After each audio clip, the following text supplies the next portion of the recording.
करते हैं। पहला समास हम लोग का अविभाव समास है फर्स्ट। तो अविभाव समास बोलते हैं जिस समास में प्रथम पद अव्यय हो, अर्थात उप, नीर, अनु, यथा, प्रति और सौ में से हो, और समासिक पद अव्यय हो जाता हो। समस्त पद, समासिक पद जो होता है वो अव्यय के रूप में बन जाता हो, उसे अविभाव समास कहते हैं। समस्त पद अव्यय के रूप में बनेगा, इसलिए इसको अव्यय का भाव प्रकट होता है, इसलिए इसका नाम अविभाव समास है। और आरंभ में क्या होगा? उप होगा। तो उप को हम लोग उप को किस में बदलते हैं? समीपम में बदलते हैं। समीपम में। और इसके साथ कौन विभक्ति लगाते हैं? षष्ठी विभक्ति लगाते हैं। और इसका एक एग्जाम्पल दे देंगे हम लोग। जैसे उपवनम हो गया, तो उसको विग्रह हम लोग क्या कर देंगे? वनस्य समीपम। विग्रह करना का मतलब होता है विभक्ति लगाना।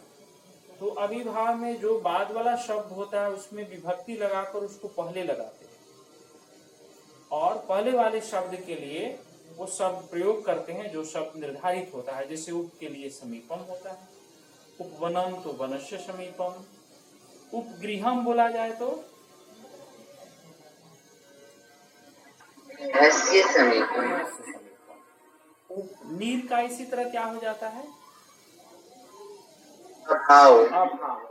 और इसमें भी षष्ठी विभक्ति लगता है, नीर के लिए भी षष्ठी लगता है। जैसे ऐसे बोला जाए नीर जलम, जलस्य अभाव। ठीक है। उप नीर हो गया। अनु के लिए हम लोग क्या प्रयोग करते हैं?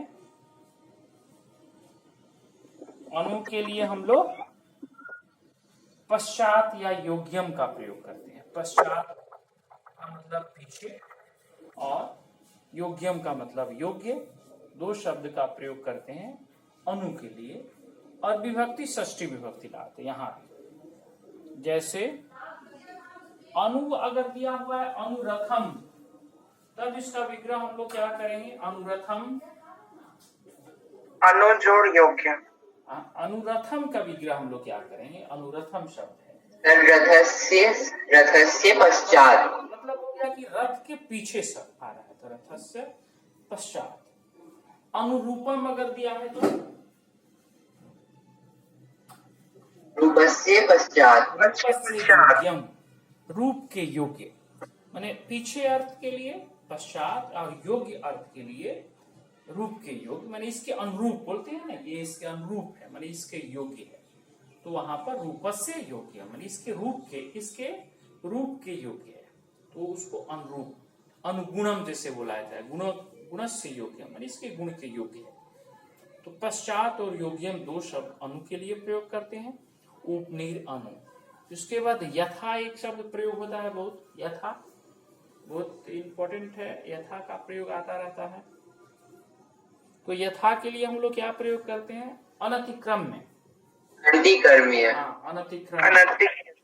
और अनतिक्रम में प्रयोग करते हैं, और इसमें द्वितीय विभक्ति एक वचन लगाते हैं, विभक्ति द्वितीय एक वचन। जैसे यथाशक्ति दिया हुआ है तो क्या विग्रह हो जाता है? यथा जोड़ अनतिक्रम में है। नहीं, शक्तिम अनतिक्रम में क्या विग्रह होगा? शक्तिम अनतिक्रम में। मतलब जो यथाशक्ति है तो पहले बाद वाले शब्द को लेते हैं और उसमें विभक्ति लगाते हैं, तो शक्तिम अनतिक्रम। जैसे यथा कालम है तो इसी तरह क्या विग्रह हो जाएगा?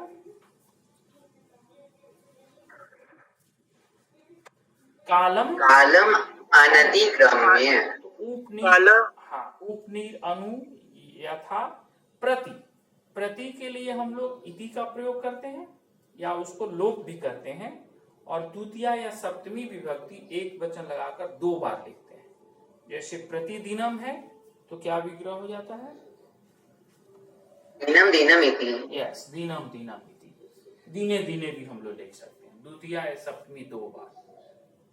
और एक लास्ट श है, जिसके लिए सह या सहितम का प्रयोग करते हैं।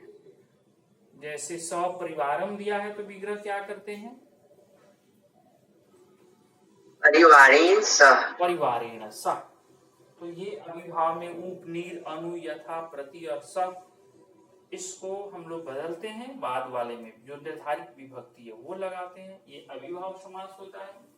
और तत्पुरुष में होता है कि जिस समास में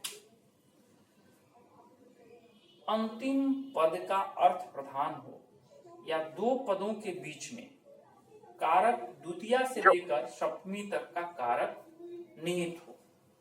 द्वितीया से सप्तमी मतलब द्वितीया विभक्ति का मतलब को से लेकर और में जो सप्तमी होता है उसका उसमें चिन्ह निहित रहेगा अर्थ जब लगाएंगे तो तब वो तत्पुरुष होता है। द्वितीया तत्पुरुष, तृतीया तत्पुरुष, या कुछ शब्द भी लिखाए थे कि द्वितीया के लिए श्रित, आश्रित, गत, आगत इत्यादि शब्द जब प्रयोग करेंगे तो द्वितीया तत्पुरुष होगा।